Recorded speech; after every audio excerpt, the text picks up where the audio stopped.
On today's menu is the easiest cabbage recipe that I have ever made, which I learned from my brother-in-law. With the least amount of spices that you may ever think of, no fuss, but a little babysitting on the cabbage makes it so delightfully delicious. And if you're a cabbage hater, then you better try this recipe because you never know, you may change your mind. Hey everyone, Namaskar and welcome to Curries with Boombi. Pan on medium heat with 3 tablespoons of oil in it. Once the oil turns hot, in goes half a teaspoon each of cumin seeds and black mustard seeds. In Indian cooking, whole spices are usually added to the hot oil.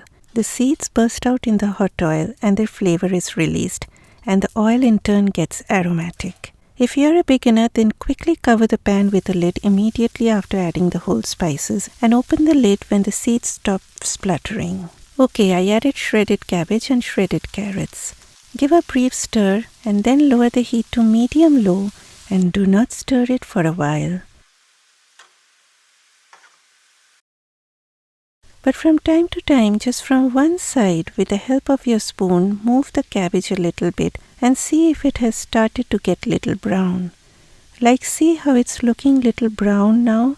When you see that, give a stir and again keep it undisturbed for some time.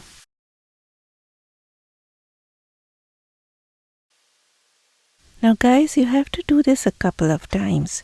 This is the only thing you need to do in this recipe. It may sound a bit boring, but you can do something else in between. But guys, do not forget to check on it from time to time, or else it will get burnt at the bottom, and we are not making burnt and charred cabbage fry today. Soon you will see the cabbage is wilting down and becoming pale. Then it will start developing a golden brown color. At this point, add a teaspoonful of salt, and then I added frozen green peas. My camera's battery went down and unfortunately I couldn't capture that moment when I was adding the green peas, but all that I added was frozen green peas and nothing else. Just trust me. I won't recommend adding fresh green peas for this recipe, but you can always blanch them and then add at this stage. Then cover on medium-low heat for just a few minutes.